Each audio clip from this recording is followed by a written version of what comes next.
Oh, this one I really like. I saw this one before. Yeah, I need to update this chart. Every time I go to update it, I keep having to reduce the scale. But let's go back to the idea of savings. And you probably find that different decades in modern history were kind of dominated by different savings vehicles. So let's say, hypothetically, if your parents' generation, if they maybe are boomers and a lot of their wealth was created or is currently stored in housing, it kind of makes sense that they're going to teach their children that asset should be their savings vehicle. And the same way bonds were, for the silent generation, perhaps. And so, currently it's fairly accepted that the S&P 500, so, a stock index in the US of the top 500 non-financial companies, kind of has become the savings vehicle for most of the middle class in the Western world, if you have access to it. Even with that chart, it looks a little similar, not as extreme, but, units of the S&P 500 kind of was like the savings account for the last decade or so for the middle class. And now as we move to Bitcoin, this chart becomes more important because this is how people are going to measure their wealth. And it's, I don't want people to get upset or feel like they've missed the boat because that's completely missing the point. It's just that when you make this shift, you'll start pricing your labor and your time in Bitcoin. Mm-hmm. And the more people that do that, as Bitcoin becomes like this dominant savings vehicle, replacing, say, a basket of stocks or a 60-40 portfolio or real estate, you just will start pricing your time in Bitcoin. Yeah, why do you think it is so hard? I mean, we kind of talked about it, but I mean, when I see stuff like this, I'm like, damn, if I didn't have Bitcoin, I would be quite intrigued to a degree, right? To see like, holy shit, like how is this possible? I need to work like almost 2 years to buy one Bitcoin, the most scarcest asset in the world. That doesn't seem like something that is attainable for me. So, never mind, whatever. Yeah. Well, firstly, like you shouldn't succumb to unit bias. The idea that 1/21 millionth of the money supply is like the right amount to own for someone kind of misses the point. Like, I really think the best way to think about Bitcoin is in terms of its current market cap altogether and what you personally believe the total addressable market for Bitcoin will be. You come up with a percentage. Maybe it's currently 2 trillion out of, maybe 400 trillion. And you're like, oh, okay, it's half of 1% to where it will reach like full adoption or a saturation point. So there's a long way to go. And that's the point of the chart.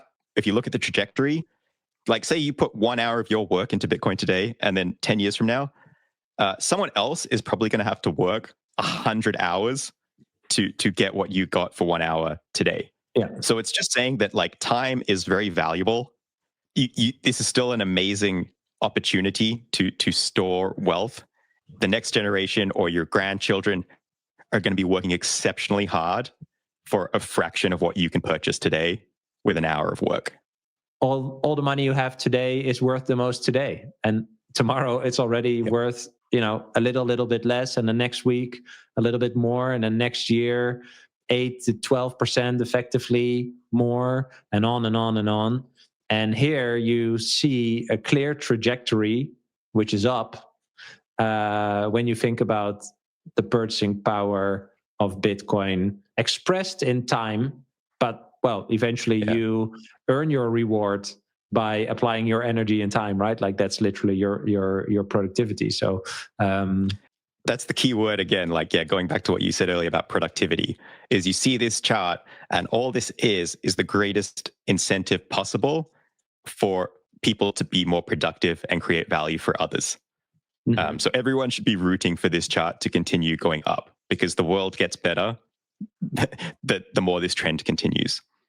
Yeah, this is a very, very simple 2x2 chart. If you're kind of placing your wealth across two axes or spectrums, you've got physical wealth, which is very much visible to everyone, and then you have digital wealth, which is largely invisible, or is like physically invisible.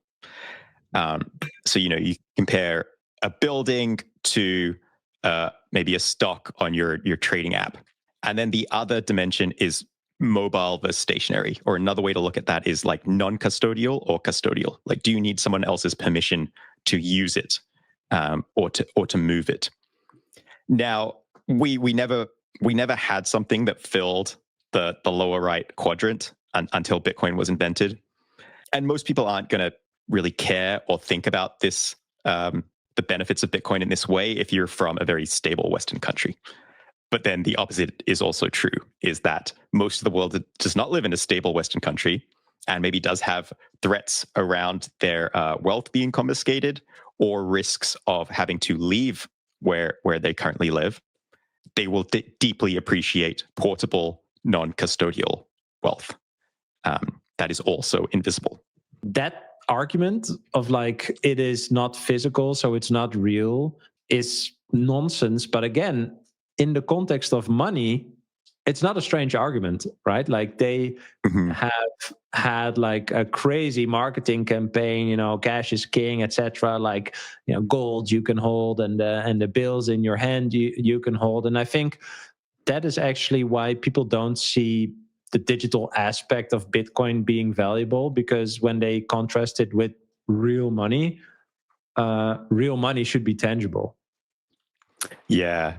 And going back to maybe the real estate example, just encourage people to maybe think about where they live, and would you say your country is on an upswing, or things maybe degrading and things are getting worse? And if your country is maybe degrading, that you believe it's degrading, and maybe trust is declining, well, do you want a physical piece of property visible to politicians, visible to maybe other people who are trusting you less and less? So there's also like social implications of having very visible wealth in a society with declining trust and declining standards. So I just encourage people to really think about that and the implications of that.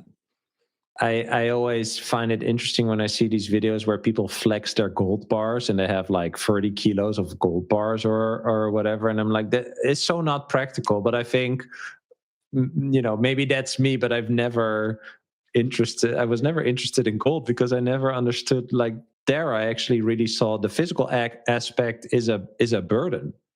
Like, it's not a pro argument that it is a physical thing, in my opinion. Yeah, and that usually comes from, if you take your own family and maybe go back 1 or 2 generations, like, has someone within 2 generations of you had to flee their country for any reason? And for a lot of people, the answer is yeah. And you'll find that those people appreciate the invisible digital aspect of Bitcoin versus they would never consider storing their wealth in a gold bar. Oh, this is great. Yeah. So this I put together. You actually had my mayor on your show, and this is a chart I put together to present to him and City Hall. And the point is to kind of map out all the different criticisms that get levied at Bitcoin. It's that we know, like, Bitcoin is well aware of all the possible arguments you can make against Bitcoin. That is nothing new. The way someone becomes a Bitcoiner is they map out all the different arguments against Bitcoin, and then they go one by one from first principles and see if they can debunk them. And then when they've debunked all of these arguments, which you could also go on a Bitcoin talk forum from 10 years ago, and someone else has already done this work for you. So, it's you're not first to come up with any of these. That's how Bitcoiners kind of get forged. They have to do their own process of going through these criticisms and verifying them for themselves. And another one that you don't have on here, so I like that. What if there's a nuclear war or a meteorite strikes the Earth, right? And then everything is fucked. If you don't have a Faraday cage, blah blah. EMP. Yeah. All, the craziest thing that could happen. I think one, you probably have other issues than Bitcoin for some time, but then the same, as long as there are two nodes that run Bitcoin and they can communicate with each other, that could even be offline. It survives. I love whenever I meat someone who gives the nuclear war argument, it's just like this bizarre moment where I'm like, oh, I need to give this like tinfoil hat back to you now. Like Bitcoin doesn't become the rational ones. Well, yeah, if this is where people ended up as their main argument, that's what I mean. Like all these others are less heavy than that argument. Yeah. Right. So you should just discount those people. That's not someone who's willing to engage and genuinely interested in learning more. You know, they're really just looking to defend their own position that they've dug their heels in. They've watched Bitcoin continue to rise for several years, and now they're just trying to continue to save face. It's going to collapse. Yeah. I don't know when, but it will, and then you'll see. Trust me, bro. Trust me. Yeah. Bro. Yeah. Don't verify. Yeah. Okay. Again, going back to like the critics or the skeptics, this Venn diagram, it helps explain why people miss Bitcoin, why they just cannot see it. And it's because they usually fall into one or of these two sides. So maybe they've done a lot of work understanding history of money. And usually the gold bugs fall into this category. And so if you deeply understand the history of money, but you do no other work in all those other fields that we kind of touched on earlier about Bitcoin being interdisciplinary, you're going to be very fearful, and you're going to think that whatever innovation occurs in money is just going to be crushed. Which, history kind of shows you that it was. If you look at all the other past attempts at digital money, if you flip to the other side of the Venn diagram, the yellow side, you kind of have like the tech sector. And these are people, the most common argument they'll make is that Bitcoin is MySpace, it'll be obsoleted. Because they don't have the understanding of monetary history. So they're not looking at it as, Bitcoin's sole use case or primary use case is as digital cash.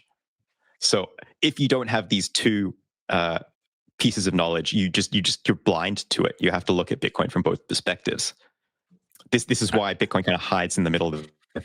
Yeah, I don't know. I find it just interesting. Yeah. Same for the tech crowd, like TCP/IP, IMAP, HTTPS, like all these computer protocols that were just the first that were introduced, and they're still alive and used in the modern internet today, right? And so to dismiss that actually, I think shows a lack of understanding of an area that some people are an expert in.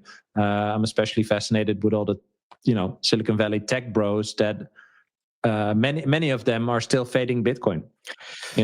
Yeah, it makes sense too, right? Because if your reputation is staked on I'm the guy that finds things that appreciate 1,000x, that's what I'm betting on, and in their mind they don't believe Bitcoin can do that, then it just gets crossed off the list of possibilities, and they look for the next best thing, right? Yeah, fair point. Yeah, well, that's why paying attention and seeing the signals is not that easy eventually. But yeah, so digital networks, that's a good one too. Yeah, so this is like a kind of a term and thought that Saylor kind of coined around this idea of dominant digital networks. And if you've read his book, The Mobile Wave, he kind of lays out what was likely to happen. I think he wrote it in 2012, 2013. But the main point is that there's a certain threshold that once hit, it's pretty clear that the market has decided, and they're going to then redirect capital to that winning horse in the race. And if you tie it back to even like innovation, where you were kind of dancing around like the concept of creative destruction, and that there's this very clear tipping point in which more people are adopting this and they're dumping their incumbent, and that's not going to get reversed. And so in the digital realm, what we saw in the internet era is that different verticals formed, and then different companies competed to dominate that particular application. And so to think that money's really that different, I think kind of missed what we just got to witness and had a front row seat to the last 20 years. So Yeah, I think it was pretty clear that Bitcoin had crossed that threshold like a long time ago, and the fact that there's still debate today even is just insane to me. All the technologies that were all the digital monies that were attempted before, but also certain technologies that had to exist to eventually be implemented into Bitcoin. Like that's been, I want to say, like a 40 to 70 year, probably more towards a 70-year exploration of ideas around cryptography and decentralization and stuff like that, right? So it's also not that Bitcoin is the first mover or something and therefore the one that's going to be disrupted. That's definitely not the case. Yeah, and this is just to be a helpful, quick heuristic of, okay, at what point or dollar market value does Bitcoin need to be in your mind where you consider it's one, and there's no point focusing on anything other than that? So figure out what that amount is for you that it needs to hit in market cap. And then when it hits it, like you have to act. You have to actually act on that information. Yeah, good point. Well, we're over 2 trillion now, and there's never been an asset that reached 2 trillion that went away after, right? So maybe that's an extra signal for people to pay attention. Yeah, and this is the last one. I really like this. Okay, this is really just one around diversification, which ties into the previous slide. Is once a winner emerges, you don't need to sell your winner to diversify into like the second best networking app or the second best retail platform, because the winner's just going to eat everything else. And now in terms of Bitcoin, and we're talking about money and eating monetary premiums, it's, well, once you understand Bitcoin and it's ticked all your boxes in terms of being the winner of the future, you would never want to rebalance your portfolio. You would never want to sell anything to buy a weaker monetary good, because eventually Bitcoin's going to eat that as well. So yeah, this is just playing to the perils of rebalancing. Mm-hmm. I know. I see we have some slides. You are working. So, well, these were the 10 key concepts that we wanted to share. I think there are some slides about your new book, and I think also some supporting slides. But yeah, you're writing a new book. Could you tell a bit about what you're working on? So, if you've read the Almanac of Naval Ravikant, it's a very similar feel to that book. Basically, there are a lot of great interviews with Michael Saylor, a lot of great podcasts. He's given a lot of speeches. And what I wanted to do is take the best parts from all these interviews, speeches, and tweets and kind of condense them into one neat package. So this is really just the book I wish existed already. It didn't, so I went out and wrote it. It'll hopefully be out actually next month, or possibly October. It'll also be available totally free digitally. But it's just taking a lot of Michael's ideas around, going from how energy links to money, how money links to wealth, how wealth links to networks, and how networks link to Bitcoin. And it's, full of visuals, a lot of great analogies and stories, but hopefully it will act as a guide for people to better understand how they think of money and how that splits into capital and currency.